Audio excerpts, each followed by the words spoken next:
ഓണം സീരീസിൽ ഇനി അടുത്ത ഒരു റെസിപ്പി എന്ന് പറയുന്നത് നമ്മുടെ അടിപൊളിയായിട്ടുള്ള ഒരു ഉള്ളിത്തീയലാണ്. ഉള്ളിത്തീയലില്ലാതെ എന്തോന്ന് സദ്യ അല്ലേ? അപ്പം നല്ല അടിപൊളിയായിട്ടുള്ള ഈ ഒരു ഉള്ളിത്തീയൽ നമുക്ക് എങ്ങനെ ഉണ്ടാക്കുന്നതെന്ന് നോക്കിയിട്ട് വരാം. ഉള്ളിത്തീയൽ ഉണ്ടാക്കാനായിട്ട് ഇതാ കുറച്ചേറെ കൊച്ചുള്ളി, ഒരു 10-300 ഗ്രാമോളം കൊച്ചുള്ളി, വലിയ കൊച്ചുള്ളിയൊക്കെ ഇതുപോലെ ഒന്ന് 2-3 ഇങ്ങനെ നടുകയും ഇങ്ങനെയൊക്കെ ഒന്ന് ചെറുതാക്കി അരിഞ്ഞെടുത്തിട്ടുണ്ട്. ഇനിയും നമുക്ക് ഇതിലേക്ക് വേണ്ടത് കുറച്ച് പച്ചമുളകുണ്ട്, അതുപോലെ തന്നെ കുറച്ച് കറിവേപ്പില, പിന്നെ ഒരു 3-4 നമ്മുടെ ഉണക്കമുളകും എടുത്ത് വെച്ചിട്ടുണ്ട്. ഇനി നമുക്ക് വേണ്ടത് ഇതുപോലത്തെ ഇത്രയും പിടിപുളി, ചെറിയൊരു നെല്ലിക്കയുടെ വലുപ്പത്തിൽ പിടിപുളി, അതായത് വാളംപുളി എടുത്ത് വെച്ചിട്ടുണ്ട്. ഇനി ഇതിലേക്ക് നമുക്ക് കുറച്ചൊന്ന് ചൂടുവെള്ളം ഒഴിച്ച് അതിനെ ഒന്ന് കുതിർത്ത് വെക്കണം. അത് മുങ്ങിക്കിടക്കുന്ന രീതിയിൽ ഒന്ന് ചൂടുവെള്ളം ഒഴിച്ച് നമുക്ക് ഇച്ചിരി കഴിയുന്നൊന്നെ അത് അലുത്ത് വരും. അന്നേരം അത് നമുക്ക് ഒന്ന് പിഴിഞ്ഞെടുത്ത് വെച്ചാൽ മതി. അടുത്ത നമുക്ക് ഇതിലേക്ക് വേണ്ടത് ഒരു 1.5 കപ്പ് തേങ്ങ ഞാനിതുപോലെ എടുത്ത് വെച്ചിട്ടുണ്ട്. ഇത് നമുക്ക് തേങ്ങ ഒന്ന് വറുക്കാൻ വേണ്ടിയിട്ടാണ്. ഇത് മിക്സിയിലിട്ടൊന്ന് ജസ്റ്റ് ഒന്ന് പൾസ് മോഡിൽ ഒന്ന് അടിച്ച ശേഷം എടുക്കാൻ വേണ്ടിയിട്ടാണ്. കാരണം ഈ തേങ്ങ തിരുമിയതൊക്കെ കണ്ടോ പല രീതിയിലാണ് തിരുമി വെച്ചിരിക്കുന്നത്. അതുകൊണ്ട് നമുക്ക് വറക്കുമ്പോൾ അല്ലെങ്കിൽ എന്താ പറയുന്നത്, ഈ ചെറിയ തേങ്ങയൊക്കെ ഉണ്ടല്ലോ അതങ്ങ് വേഗം വറന്നു പോകും. അതുകൊണ്ട് ഞാനിത് ജസ്റ്റ് ഒന്ന് പൾസ് മോഡ്, ഒത്തിരി അരയാൻ പാടില്ല, പൾസ് മോഡിൽ അടിച്ചെടുത്തിട്ട് വരാം. അപ്പോൾ തേങ്ങ ഇതുപോൽക്കൊന്ന് പൾസ് മോഡിൽ ഇതുപോൽക്കൊന്ന് അടിച്ചെടുത്തിട്ടുണ്ട്. അപ്പം കണ്ടില്ലേ, ഒരു പോൽക്കായിട്ടുണ്ട് തേങ്ങയെല്ലാം. ഇതിനെ നമുക്ക് വറക്കാനും എളുപ്പമാണ്. അപ്പോൾ ഇങ്ങനെ നാക്കിയതിന് ശേഷം നമുക്ക് വറുത്തെടുക്കാം. അപ്പം നമ്മുടെ തേങ്ങ ഒന്ന് വറുത്തെടുക്കാനായിട്ട് നമുക്കൊരു പാനിലേക്ക് കുറച്ച് വെളിച്ചെണ്ണ ഒന്ന് ഒഴിച്ചു കൊടുക്കാം. ഒരു 2 ടേബിൾ സ്പൂണോളം വെളിച്ചെണ്ണ ഒന്ന് ഒഴിച്ചു കൊടുക്കണം. തീയലായതുകൊണ്ട് തന്നെ വെളിച്ചെണ്ണ തന്നെ വേണം.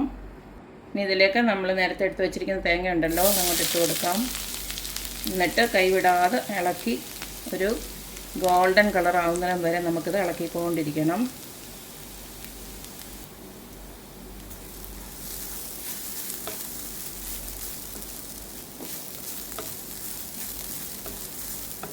ഒരു 5 മിനിറ്റൊക്കെ ഇളക്കിയപ്പോഴത്തേനും തേങ്ങ ഈ ഒരു വരുവായിട്ടുണ്ട്.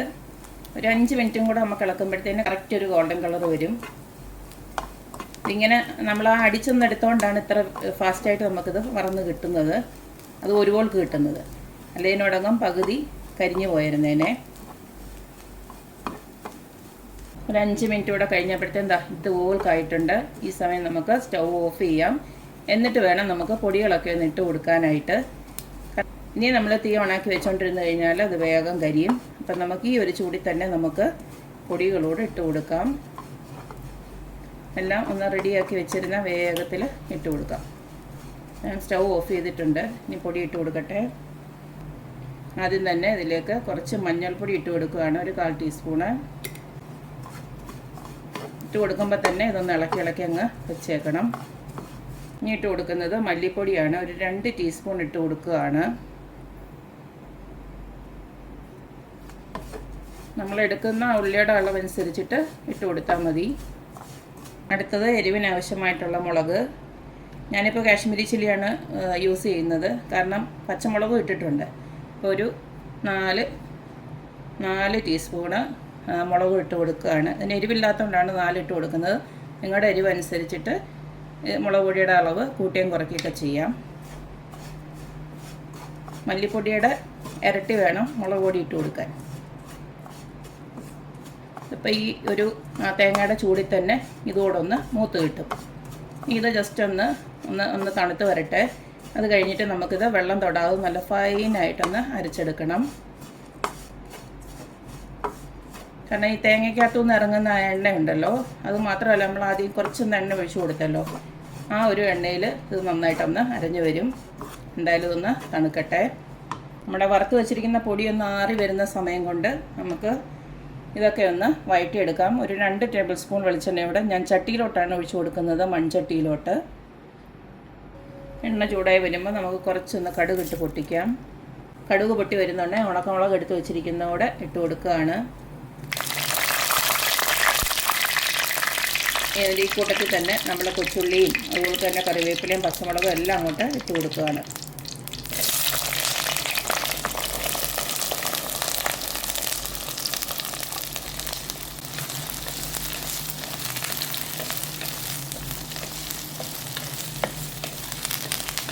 ഇതിലേക്ക് നമുക്ക് കുറച്ച് ഉപ്പുകൂടി ഇട്ട് കൊടുക്കാം. അത് കഴിഞ്ഞ് ഈ ഉള്ളി ഒന്ന് നന്നായിട്ട് വാടി വരണം. അതുവരെ ഒന്ന് വെയിറ്റ് ചെയ്യണം. ഈ സമയം കൊണ്ട് നമ്മുടെ അരപ്പ് കൂടെ നമുക്ക് ഈ സമയം കൊണ്ട് നല്ലതായിട്ടൊന്ന് അരച്ചെടുക്കണം.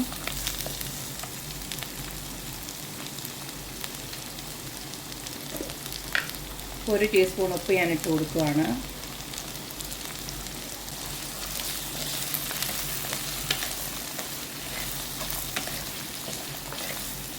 മിക്സിയുടെ ജാറിലോട്ട് ഞാൻ നമ്മുടെ വറുത്ത് വെച്ചിരിക്കുന്ന തേങ്ങ ഉണ്ടല്ലോ അതങ്ങോട്ട് ഇട്ട് കൊടുത്തിട്ടുണ്ട്. പകുതി ഇട്ട് കൊടുത്തിട്ടുള്ളൂ. ഒന്ന് പൊടിച്ചതിന് ശേഷം ബാക്കിയോട് ഇട്ട് കൊടുക്കാം.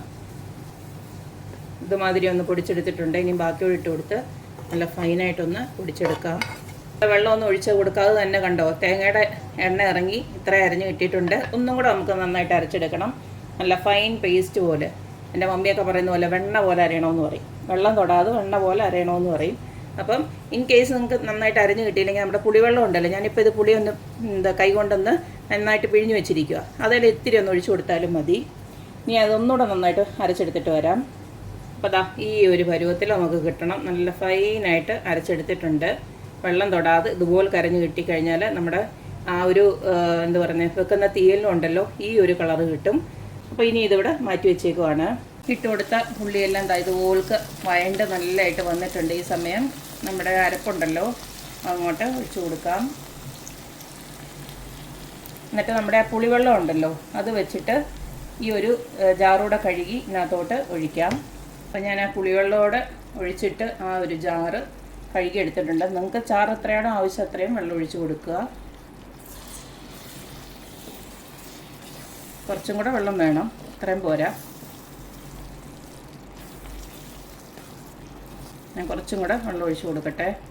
അപ്പോൾ ഞാൻ കുറച്ചും കൂടെ വെള്ളം ഒഴിച്ച് കൊടുത്തിട്ടുണ്ട്. ഈ സമയം നമുക്ക് ഉപ്പും പുളിയൊക്കെ ഒന്നുകൂടെ നോക്കിയിട്ട് അടച്ചു വെച്ചിട്ട് നമുക്ക് വേവിക്കാം. കാരണം ഇതിൻ്റെ എണ്ണ നല്ലതായിട്ട് തെളിഞ്ഞ് ഇതിനകത്ത് പ്രത്യേകിച്ച് ഇനി വേവാനൊന്നുമില്ല. ഉള്ളിയൊക്കെ നല്ലതായിട്ട് വഴേണ്ടതാണ്. എന്നാൽ ഇതെല്ലാം കൂടെ അരപ്പും എല്ലാം കൂടെ ഒന്ന് നന്നായിട്ട് ചൂടായി എണ്ണ തെളിഞ്ഞ് വരും. ആ സമയം വരെ നമുക്കൊന്ന് വെയിറ്റ് ചെയ്യാം. ഇതിപ്പോൾ എന്തായാലും ഞാനൊന്ന് അടച്ചു വെക്കുകയാണ്. അപ്പോൾ ഇതിനെ ഒരു 5-10 മിനിറ്റ് വരെ ഒന്ന് ഇരിക്കട്ടെ. ഇടയ്ക്ക് ഒന്ന് ഇളക്കി കൊടുത്തേച്ചാൽ മതി. ഒരു 10 മിനിറ്റ് കഴിഞ്ഞിട്ട് ഇതുപോലത്തെ നമ്മുടെ ഉള്ളിത്തീയൽ ഒന്ന് തുറന്ന് നോക്കി ഇടയ്ക്കൊന്ന് ഇളക്കി കൊടുത്തിട്ടുണ്ടായിരുന്നു. കണ്ടില്ലേ എണ്ണയൊക്കെ നല്ല തെളിഞ്ഞ് നല്ലൊരു കളറായിട്ട് വന്നിട്ടുണ്ട്. നല്ല അപാര ടേസ്റ്റാണ് കേട്ടോ.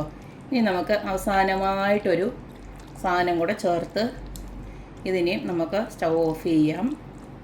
അതായത് ഒരു പൊടിക്ക് നമ്മൾ വറുത്ത് പൊടിച്ച ഉലുവാപ്പൊടി ഉണ്ടല്ലോ അതൊന്ന് ചേർക്കുകയാണ്. എനിക്കറിയില്ല എല്ലാവരും ഇങ്ങനെ ചേർക്കുമെന്ന്. ഞാൻ എൻ്റെ മമ്മി ചേർക്കുന്നത് കണ്ടിട്ടുണ്ട്. അതുകൊണ്ടാണ് ഞാനും ഇങ്ങനെ ഇട്ട് പഠിച്ചത്. ഇങ്ങനെ അവസാനം ഇതുപോലൊന്ന് ചേർത്തതിന് ശേഷം കണ്ടില്ലേ ഇതിപ്പോൾ നല്ലതായിട്ട് വെന്തിട്ടുണ്ട്. ഇതിപ്പോൾ എല്ലാം കൂടെ ഒന്ന് വെന്തതിന് ശേഷം ചിലപ്പോൾ ഉപ്പിത്തിരി ഒന്ന് കുറവായിരിക്കും. ഞാൻ ഇത്തിരി ഒന്ന് ഇട്ട് കൊടുത്തു. അപ്പോൾ അത്രയേ ഉള്ളൂ. നമ്മുടെ അടിപൊളിയായിട്ടുള്ള ഉള്ളിത്തീയൽ ഇവിടെ റെഡി ആയിട്ടുണ്ട്. അറിയാമല്ലോ കൊച്ചുള്ളിക്ക് നല്ല ഒരു ഹെൽത്ത് ബെനിഫിറ്റ്സ് ഒക്കെ ഉള്ളതാണ്. മാത്രമല്ല ഇത് നമ്മൾ സദ്യയൊക്കെ കഴിക്കുമ്പോൾ ബാക്കിയെല്ലാം എരിവില്ലാത്ത അധികം എരിവില്ലാത്ത കൂട്ടാനാണല്ലോ നമുക്ക് സദ്യക്കുള്ളത്. ആകപ്പാടെ ഒരു ഇഞ്ചിപ്പൊടിയും ഈ ഒരു തീയലേ ഉണ്ടാവുകയുള്ളൂ, പിന്നെ അച്ചാറും എരിവുള്ളത്. അപ്പം ആ ഒരു സദ്യയിലെ ആ ഒരു നമുക്കൊരു ഇടയ്ക്കൊരു മടുപ്പ് മാറ്റാൻ വേണ്ടിയിട്ടാണ് നമ്മൾ ഈ തീയലൊക്കെ ഉണ്ടാക്കുന്നത്. അപ്പോൾ എല്ലാവരും ഓണത്തിന് പ്രാവശ്യം ഇതുപോലൊക്കെ ഉണ്ടാക്കി നോക്കുക, അഭിപ്രായങ്ങൾ അറിയിക്കുക. അപ്പോൾ എപ്പോഴും പറയുന്ന പോലെ തന്നെ എൻ്റെ റെസിപ്പീസ് ഇഷ്ടമുള്ള എല്ലാവരും please like, share and subscribe. അപ്പോൾ ഇനി ഒരു അടിപൊളി വീഡിയോ ആയിട്ട് വരുന്നവരേക്കും ബൈ.